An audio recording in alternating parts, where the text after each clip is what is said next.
안녕들 하십니까? 이렇게 물음표로 끝나는 새로운 문법으로 등장했다는 점에서 기존의 학생 운동과는 차별화된 모습이라는 평가도 나오고 있는데요. 과연 이게 새로운 대학 문화가 될지 아니면 일시적인 현상일지, 더 나아가 정치권에는 어떤 파장을 몰고 올지 오늘의 이슈통 신율 교수와 함께 알아보겠습니다. 교수님, 어서 오십시오. 예. 요즘 대학에 자보 잘 없잖아요. 맞습니다. 어떻습니까? 이번에 붙은 자보?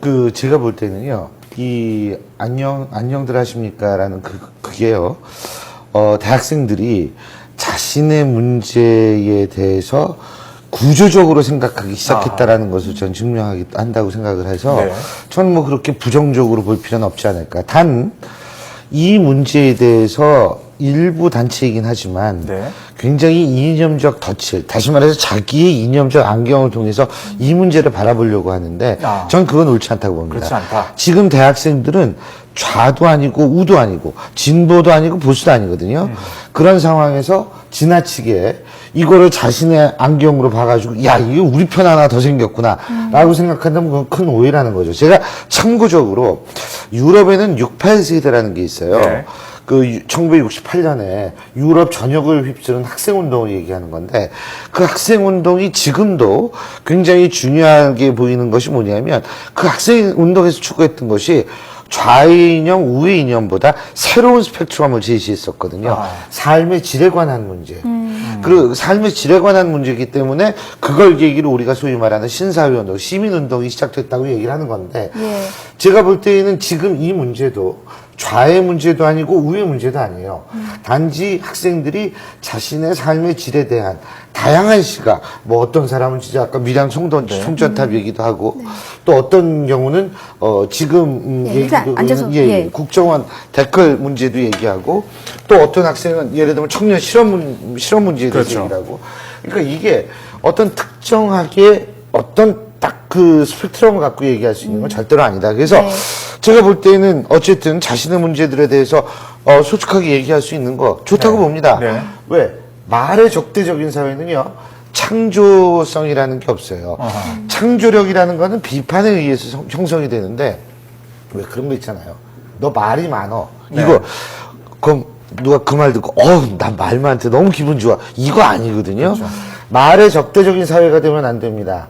말을 자꾸 할 수 있도록 만들어야지 우리 젊은 애들이 창의성도 나오고 창조성도 나오고 그렇게 되는 거거든요. 그래서 제가 볼 때에는 이것을 무조건적으로 특히 기성세대들이나 아니면 일부 운동권 단체들, 이 자신들의 잣대로 이걸 바라봐서는 전 절대로 안 된다고. 그러니까 이 학생들한테 니네들 말 많어, 시끄러워 이렇게 하는 것보다는 지금 들어줘야 될 때다 이렇게 말씀하시는 거죠. 들어줘야 될 때뿐만이 아니고 자꾸 말을 할 수 있게 만들어줘야 돼요. 말할 자리를 그럼요. 마련을 해. 대자보를 통해서든 뭐든 간에 말을 해주고, 그거에 대해서 뭐 전 사회적인 관심이 아니라 이 학생들도 각자 자기가 문제라고 생각하는 것들을 얘기하잖아요. 네. 그러면 우리도 각자 그냥 이런 얘기도 있구나라는 것을 한 번쯤 생각해보는 계기가 돼야 된다는 거죠. 실제로 학생들 가르치시잖아요. 예. 학생들은 이거에 대해서 어떻게 생각을 하던가요?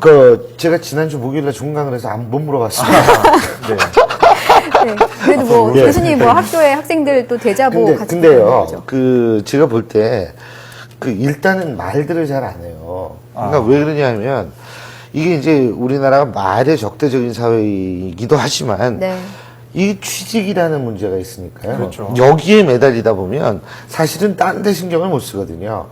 근데 이 청년 취업 문제 같은 경우에도, 청년 실업률 문제 같은 경우에도 사실 따지고 보면은 이게 청년들만의 문제는 아니거든요. 그리고 요게 구조적인 측면도 분명히 있어요.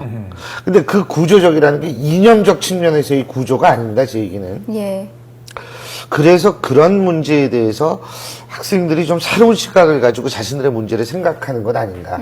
그래서 뭐 좋은 것 같아요. 근데 또 네. 그걸 너무, 근데 이미 보면 뭐 아까도 얘기를 했지만 일베 회원들이 약간 좀 정색을 했고요. 예. 그리고 철도 노조 얘기가 나오니까 아무래도 철도 노조가 첫 번째 행에 나오다 보니까 철도 호일에서 약간 좀 민감하게 받아들였어요. 그러니까 이게 민여가 아닌데 이것 때문에 우리 불편하다. 근데요, 그게 저는 일단 학생들이 그런 얘기를 할 수 있죠. 왜냐하면 학생들이 코레일을 얘기한 거는 뭐냐면, 예. 이 코레일의 민영화가 아니다 이 얘기를 한 게 아니에요. 일자리 지금 만들어도 부족한데 네. 일자리가 이게 오히려 그 사람을 자르고 있으니 이게 되느냐 이 얘기를 한 거거든요. 그렇죠. 네. 그러니까 이게 민영화다 아니다 이 문제는 아니라는 거죠. 일단 제가 그 부분을 제가 지적하고 싶고요. 두 네. 번째는 뭐냐면 학생들한테 코레일이나 어느 쪽에서 정부나 뭐 이쪽에서도 학생들한테 왜 얘들이 이런 얘기를 할까 생각하기 전에 네. 저도 사실 모르거든요. 이게 민영화인지 민영화가 아닌지. 네. 민영화가 아니라고 주장하면 민영화가 아니라고 주장하는 측은 그 근거를 좀 알기 쉽게 얘기해 줘야 되고 민영화다라고 주장하는 노조 측 같은 경우에는 왜 이게 민영화인지 자신들의 주장이 왜 그런지를 알기 쉽게 설명해야 되는데 그거는 빠져 있고 한쪽은 시위하고 한쪽은 잘라내고 있고 그리고 지금 어제도 왜 돌아가셨잖아요, 한 번. 네. 이런 식으로 돼버리면은요, 이거는 사실은 제가 볼 때는 논쟁에 있어서의 핵심이 없는 상태에서 그냥 얘기만 하게 되는. 사실 돼버리는 우리가 거죠. 부족한 게 공론화회장이 지금까지 좀 부족했다. 이런 그리고 이런 뭐, 지적도 저도 이게 무슨 얘기인지 모르겠어요. 네. 예. 이게 세대 간의 소통도 좀 중요하다고 생각을 했던 게요. 대학생들이 이런 움직임을 보이다 보니까 사실 페이스북에서 좋아요가 뭐 18만 건을 넘어섰다. 뭐 그리고 공지영 씨도 얘기를 했고요. 아이돌 스타까지 가세를 했단 말입니다. 이런 것들이 좀 젊은 층에까지 어린 뭐 중고등학생들이라든지 앞으로도 이게 좀 확산이 될까요? 중장년층까지 어떻게 확산이 보십니까? 될까요? 예. 글쎄요, 각자가 자기의 문제를 얘기를 하는 것은 저는 확산돼야지 우리 사회가 건강하다고 봅니다. 네. 근데 예를 들면은 뭐 모든 대자보가 코레일 문제만 가지고 얘기하는 네. 그 문제죠. 그거는. 하지만 어떤 학생은 코레일, 어떤 학생은 밀양 송전탑. 예를 들면 어떤 학생은 청년 실업 문제, 어떤 학생은 자기네 학내 비리 문제. 뭐 예를 들면 각자가 생각하는 것들을 자꾸 얘기해 버릇하는 거는 전 사회가 건강해질 수 있는 증거라고 생각을 합니다. 네. 단 아까도 얘기했지만 이 특정 정치 세력과 연관되어 있는 사람이라든지 네. 혹은 이 굉장히 이념적 잣대로 이거를 재려고 하는 그런 세력 혹은 사람이 여기에 대해서 찬성이나 반대 얘기하는 것조차 저는 반대입니다. 아하, 이런 예? 이거는 아이들의, 아니, 학생들의, 전 자꾸 아이들이라고 그러는데, 학생들의 어떤 그러한 것에 대해서 제가 볼 때는, 그거는 오히려 그 순수한 의도를 저는, 좀, 망쳐버리는 것 아닌가라는 생각을 합니다. 그러니까 학생들의 자발적인 움직임을 이용해서는 안 된다. 이용뿐만이 아니고요. 어떤, 예를 들면 특정한 사람, 상징성이 있는 사람, 어떤 특정한 세력, 이런 사람들이 자꾸 이거 가지고 얘기를 하잖아요. 네. 그럼 그게 그쪽으로 해석이 될 수 있는 확률이 높아요. 그거 안 좋습니다. 그 사람들이 할 일은 뭐냐 하면 자신들이, 야, 정말 이거 잘 됐다라고 생각한다면 가만히 있으세요. 예? 왜 자꾸 끼어들려고 합니까? 네. 그건 좋은 거 아닙니다. 근데 그 이번에 또 주목되는 점이 네. 앞으로 정리를 했었지만 사실 문법이 새로운 문법이에요. 왜냐하면 아까도 말씀하신 공격적인 문법은 공격적인 언어는 창의적이지 못하다 이렇게 말씀하셨지만 네. 지금까지는 사실 우리가 뭐 학생 운동이든 사실 정치권이든 엄청나죠. 굉장히 네. 공격적이란 네. 말이에요. 이런 새로운 문법 자체를 좀 주목하고 좀 새롭게 볼 필요도 있지 않을까요? 그렇죠. 그게 왜 그러냐면 제가 아까 말씀드린 이념을 떠났기 때문에 그런 문법이 필요가 없는 거예요. 아하. 이게 이념의 요소가 들어가면 굉장히 공격적이 될 수밖에 없죠. 근데 그게 배제가 돼 있기 때문에 담담하게 써내려가는 겁니다.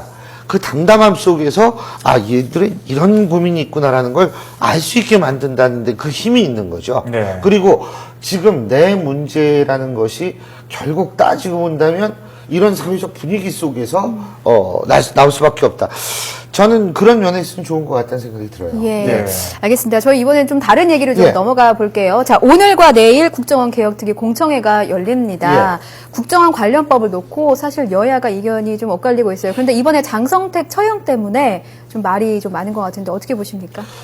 글쎄요, 저야 뭐 항상 제가 얘기를 하지만은 일단은 뭐 국내 정치 파트 이거를 없애고 국내 정보 수집 기능을 축소한다라는 거에 대해서 정치 개입은 분명히 그건 말도 안 되는 얘기죠. 네. 근데 예를 들면은 지금 독일 같은 경우에도요, 분데스페어파스무슈츠, 다시 말해서 독일 연방 수호청이라는 게 있어요. 이게 국내 정보 수집하는 데거든요. 네. 그리고 분데스나크리텐딘스트, BND라고 그러는데 이건 해외 정보 수집하는 데고요.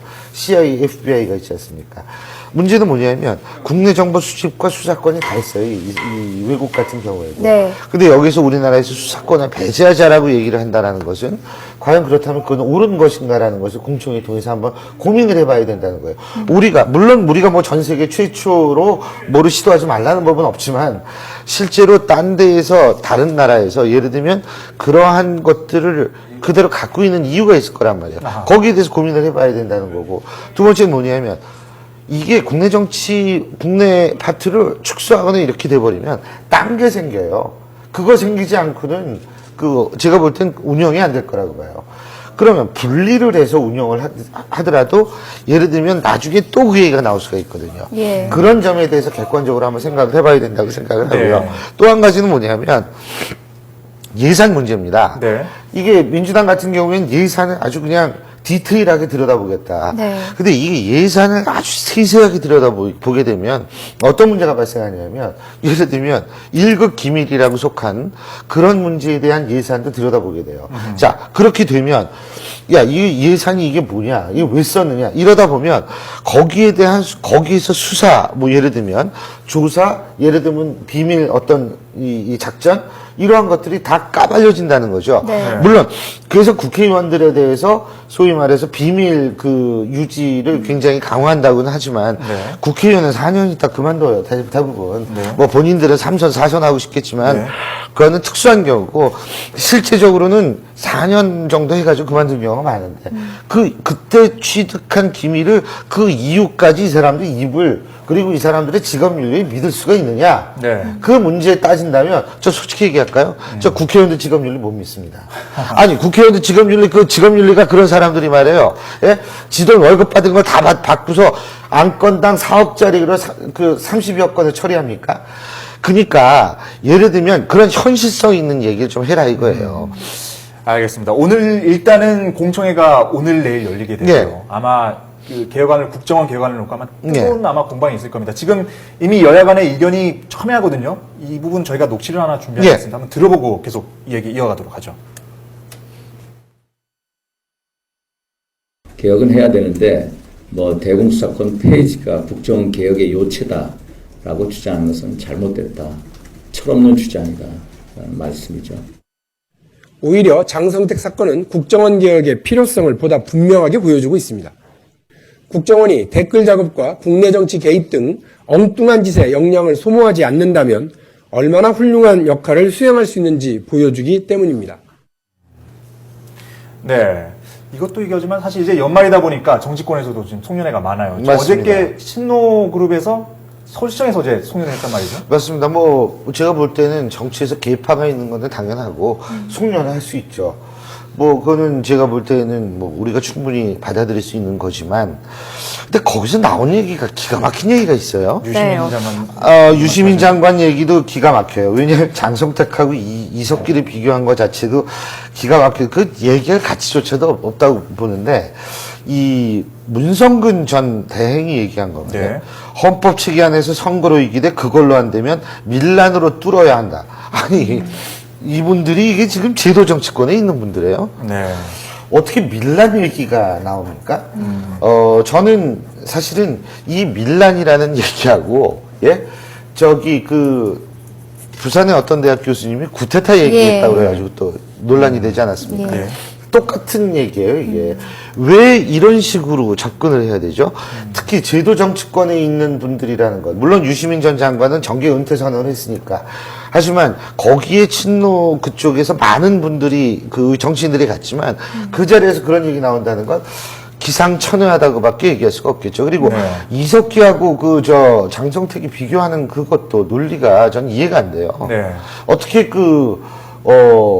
법적 체계가 완전히 저쪽은 거의 없다시피 그래서 벌어진 일하고 이석기하고 비교를 하는지 제가 볼 때는 좀 너무 나갔다라는 표현도 어울리지 않을 정도로 좀 말이 안 되지 않나라는 생각 개인적으로 해봅니다. 네. 알겠습니다. 오늘 얘기는 여기서 정리하도록 예. 하겠습니다. 오늘 고맙습니다. 고맙습니다. 고맙습니다.